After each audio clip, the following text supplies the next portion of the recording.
New York, 1904. Imagine being among the very first people to descend beneath the streets of Manhattan, not into a dark, frightening tunnel, but into something that looks like a European cathedral. Colorful tiled arches, bronze chandeliers, sparkling overhead, stained glass skylights, letting sunlight filter in from the world above. This was City Hall Station, the crown jewel of New York's very first subway line. And today, 80 years after its closure, it remains untouched, a forgotten time capsule beneath the city. October 27, 1904. A crowd gathers at City Hall Station to witness history being made. Mayor George McClellan himself takes control of the very first train, carrying 150,000 New Yorkers on a revolutionary 26-minute ride from City Hall to 145th Street. But this wasn't just a subway station. It was a statement. The company behind the project, the Interborough Rapid Transit, or IRT, wanted to prove that traveling underground wasn't something to fear. And for that, they hired the very best, architects Hines and Lafarge. The same duo behind the Cathedral of St. John the Divine designed the space. But the true magician was a Spanish immigrant named Rafael Guastavino. Born in Valencia in 1842, Guastavino studied in Barcelona alongside Antoni Gaudí. He mastered an ancient Catalan tile vaulting technique, a system of interlocking terracotta tiles that created self-supporting arches. In 1881, at the age of 40, he arrived in New York with his 9-year-old son, Raphael Jr., and a dream: to revolutionize American architecture. And he died. Grand Central Terminal, the Boston Public Library, Carnegie Hall, Ellis Island. More than 1,000 buildings in the United States feature his signature, but City Hall Station would be his subway masterpiece. Step into City Hall Station in 1904, and you would hardly believe you were underground. Picture graceful arches following the curve of the platform, each decorated with Guastavino tiles in green, pale brown, and cream, arranged in a herringbone pattern. 3 amethyst glass skylights brought sunlight from above. Bronze chandeliers lit the space. The walls featured colorful geometric tile work that resembled inlaid wood. It was so ornate that it earned nicknames like the Circular Chapel and the Mona Lisa of subway stations. Guastavino used his revolutionary technique, terracotta tiles interlaced with layers of mortars, forming structures that were fireproof, soundproof, and waterproof. The system was so efficient that it served as its own scaffolding during construction.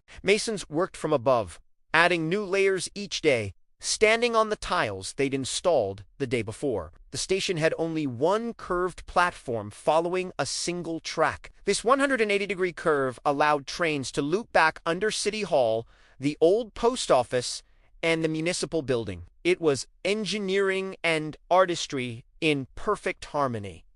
And the best part, a ride cost just 5 cents. But City Hall Station's glory would be the very feature that made it beautiful. That elegant curve sealed its fate. The original trains had only 5 cars, with doors at the front and back.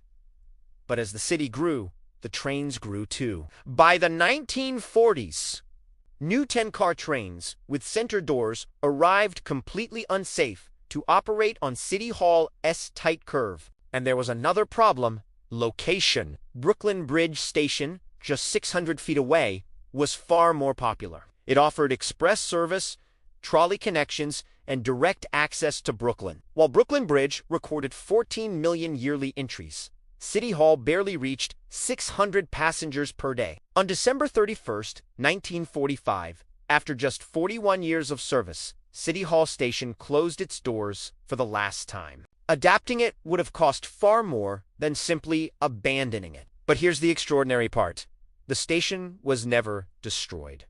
It simply stopped in time. Line 6 trains still pass through the loop every day, using it to turn around. And if you know the secret, staying on the train after the last stop at Brooklyn Bridge, you can see the ghost station through the window, still illuminated, still intact, still frozen in 1945.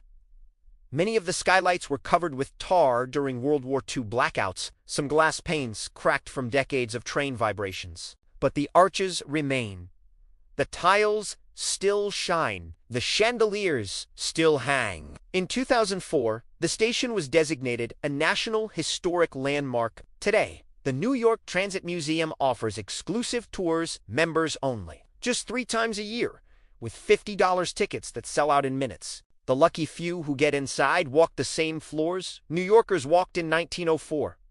They see the same arches. They feel the same awe.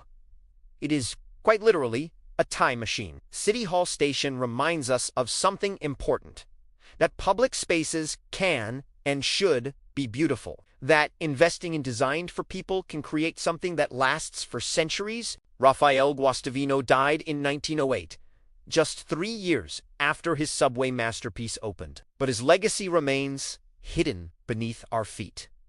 There's poetic irony in this. The station closed because the city grew too fast, because bigger trains and more practical stations replaced it. But maybe that's exactly why it survived untouched. Not despite being forgotten, but because of it. Today, millions rush through New York's subway stations every day, barely looking up. But beneath City Hall, an underground cathedral waits patiently. A reminder of a time when even a subway ride was designed to inspire. The most beautiful ghost station in the world.